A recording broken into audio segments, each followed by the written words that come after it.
नमस्कार बंधुरा माয়ের রান্না এন্ড ব্লগ চ্যানেলের নতুন একটি ব্লগে আপনাদের সকলকে জানাই অনেক স্বাগত। তো বন্ধুরা আমি আজকে শেয়ার করব একেবারে অনুষ্ঠান বাড়ির স্বাদে মাছের মাথা দিয়ে বাঁধাকপি রেসিপি। এই রেসিপিটা কিন্তু শীতের সময় যে কোনো অনুষ্ঠান বাড়িতেই হয়ে থাকে, ভীষণই ভালো হয় খেতে, অনেকেরই ভীষণ পছন্দের একটি রেসিপি। আবার অনেকেরই অভিযোগ বাড়িতে এইভাবে রান্না করলে একেবারে অনুষ্ঠান বাড়ির স্বাদ তো হয় না, আবার আষ্টানি গন্ধও থেকে যায়। তো বন্ধুরা আমি বলছি আমার মতোভাবে একবার রান্না করে দেখবেন, ভীষণই ভালো হয় আর আষ্টানি গন্ধও ছাড়বে না, একেবারে অনুষ্ঠান বাড়ির স্বাদই হবে। আমার এই রেসিপিটা জানতে হলে কিন্তু ফুল ভিডিওটা দেখতে হবে। তো চলুন ঝটপট শুরু করি। তার আগে যারা এখনও আমার চ্যানেলটা সাবস্ক্রাইব করেননি তারা সাবস্ক্রাইব করে পাশে থাকা বেল আইকনটা ক্লিক করে রাখবেন। তো দেখতেই পাচ্ছেন প্রথমে আমি একটা বাঁধাকপি নিয়ে নিয়েছি, বেশ বড় সাইজের কিন্তু এটা বাঁধাকপি। এবার বাঁধাকপিটাকে কিন্তু আমি ঝিরি করে কুচিয়ে নেব।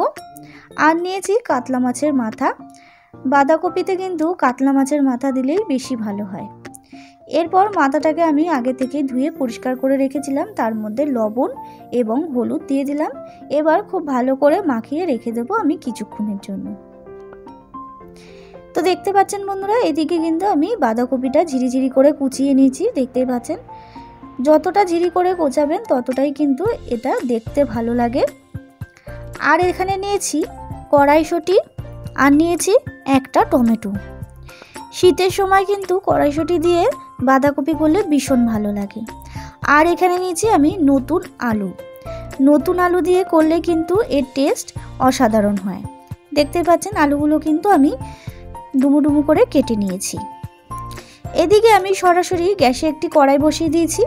কড়াইয়ের মধ্যে দিয়ে দিচ্ছি আমি পরিমাণ মতো সর্ষের তেল। পুরো রেসিপিটা আমি সর্ষের তেলেই করব।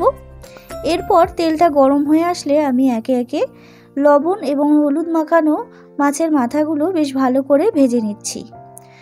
মাথাগুলো কিন্তু খুব ভালো করে ভাজতে হবে, একটু কড়া করে ভেজে নিলে কিন্তু মাছের মাথার যে আষ্টানি গন্ধটা থাকে সেটা কিন্তু একেবারেই থাকে না। তো দেখতেই পাচ্ছেন এদিকে কিন্তু মাছের মাথাগুলো আমার বেশ ভাজা হয়ে গেছে। আমি কিন্তু আরও বেশ কিছুক্ষণ ভেজে নিচ্ছি, ভেজে কিন্তু আমি তুলে নিচ্ছি। তারপরে ওই মাথা ভাজা তেলের মধ্যেই আমি দিয়ে দিচ্ছি গোটা জিরে এবং শুকনো লঙ্কা, আর দিয়ে দেবো তেজপাতা ফোড়নের জন্য। এরপর দিয়ে দিচ্ছি আমি পরিমাণ মতো লবণ। এরপর দিয়ে দিতে হবে কেটে রাখা নতুন আলুগুলো দিয়ে কিন্তু আমি একটু ভালো করে ভেজে নেব। তো দেখুন বন্ধুরা আলুগুলো কিন্তু খুব ভালো করে ভাজা হয়ে গেছে, দেখতেই পাচ্ছেন। এরপর আমি দিয়ে দিচ্ছি রসুন বাটা। আমি এখানে থেতো করে নিয়েছি রসুনটাকে, আপনারা চাইলে বেটেও নিতে পারেন। এবার একটু ভেজে নিচ্ছি যাতে রসুনের কাঁচা গন্ধটা একেবারে চলে যায়। তো দেখুন বন্ধুরা একটু ভেজে নিয়েছি, রসুনের কাঁচা গন্ধটা চলেও গেছে। এরপরে আমি দিয়ে দিচ্ছি একে একে গুঁড়ো মশলা। দিয়ে দিলাম হলুদ গুঁড়ো, জিরে গুঁড়ো, লঙ্কার গুঁড়ো এবং দিয়ে দিচ্ছি টমেটো কুচি, আর দিয়ে দেবো কড়াইশুঁটিটা আমি ভাজিনি, আমি একেবারে এর মধ্যে কষিয়ে নেব যাতে কিন্তু কড়াইশুঁটিটার মধ্যে বেশ ভালো পরিমাণে ঝোলটা ঢুকে যাবে, মশলা ঢুকে যাবে। আর কড়াইশুঁটি ভাজলে কিন্তু একেবারে চিপসে যায়। তো দেখুন বন্ধুরা মশলাগুলো কিন্তু খুব ভালো করে আমি কষিয়ে নিয়েছি। এরপরে আমি দিয়ে দিচ্ছি ভেজে রাখা মাছের মাথাগুলো দিয়ে কিন্তু খুব ভালো করে আবারও মশলাগুলোর সাথে কষিয়ে নিতে হবে, যাতে মাথাগুলোর মধ্যে কিন্তু খুব ভালো করে মশলাটা ঢুকে যায়। তো দেখুন বন্ধুরা আমি বেশ কিছুক্ষণ মাছের মাথাগুলোর সাথে কষিয়ে নিচ্ছি। তো দেখুন মাছের মাথাগুলোর সাথে মশলাটা কষানো কমপ্লিট, দেখতেই পাচ্ছেন কতটা সুন্দর হয়ে গেছে। এরপরে আমি দিয়ে দিচ্ছি কেটে রাখা বাঁধাকপিগুলো। আমি এখানে বাঁধাকপিগুলো কিন্তু ভাপ দিয়ে নিইনি, আপনারা চাইলে কিন্তু ভাপ দিয়ে নিতে পারেন যাদের গ্যাস অম্বলের সমস্যা থাকে। এরপরে দিয়ে দিলাম আমি কয়েকটা গোটা কাঁচা লঙ্কা। আপনারা যে যেরকম ঝাল খাবেন সেই পরিমাণ কাঁচা লঙ্কা দিয়ে দেবেন।